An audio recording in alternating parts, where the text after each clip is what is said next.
Oh, baby, kiss my neck. Oh, I like it when you do that. Oh, yeah, baby, right here.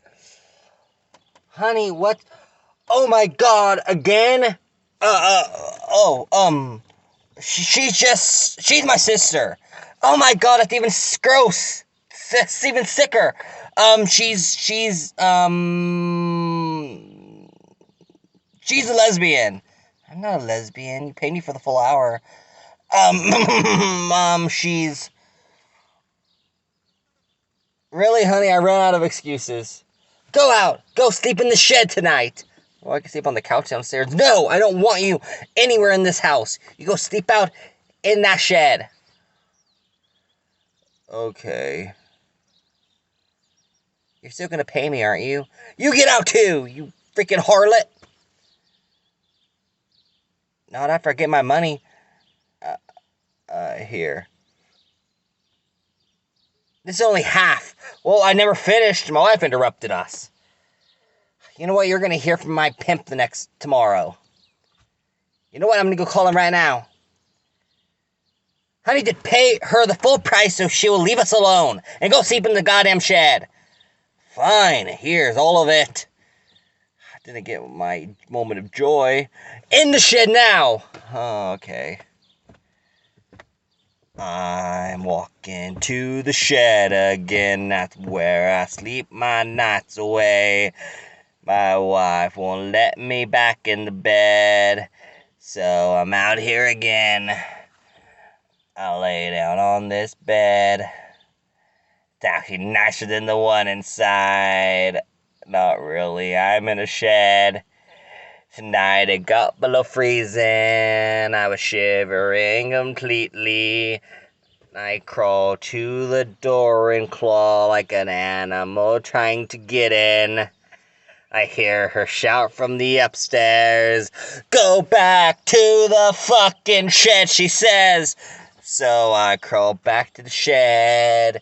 It's below freezing tonight. I'm holding on to myself. I think of that prostitute and I call her up to come over.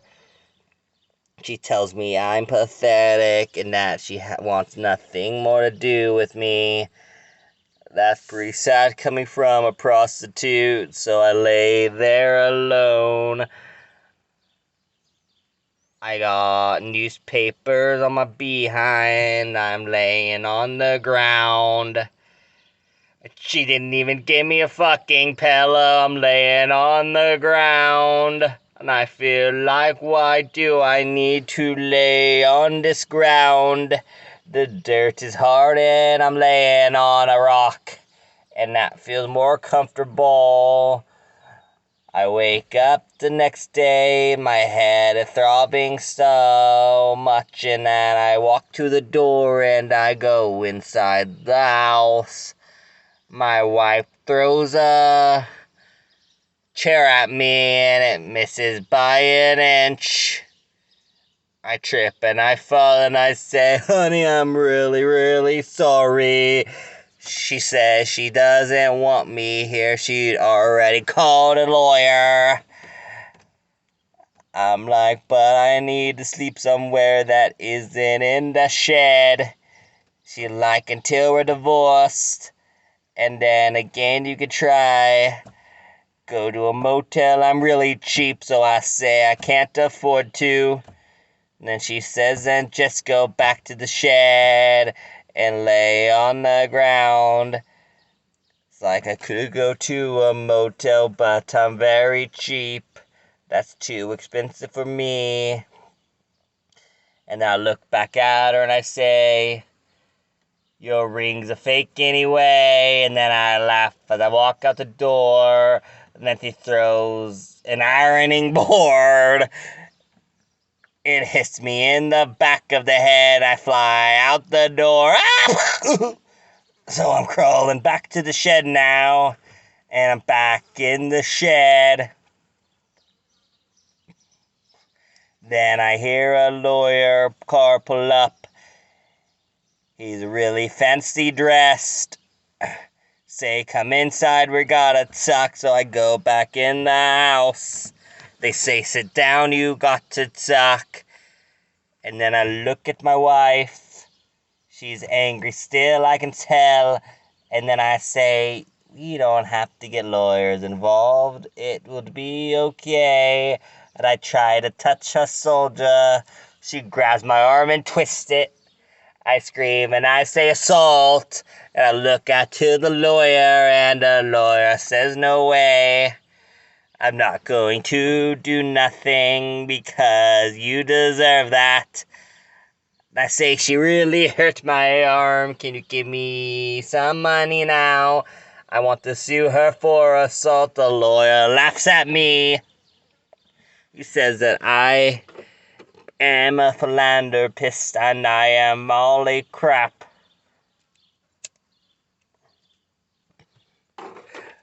That I am crap and I deserve it. I deserve my arm broke. Probably not broke, but it really stings. I want him to see it. My wife just gives me an evil look and says, continue, lawyer.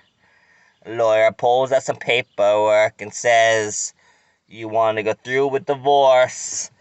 I look at my wife and I cry a bit. I'm just saying I'm sorry.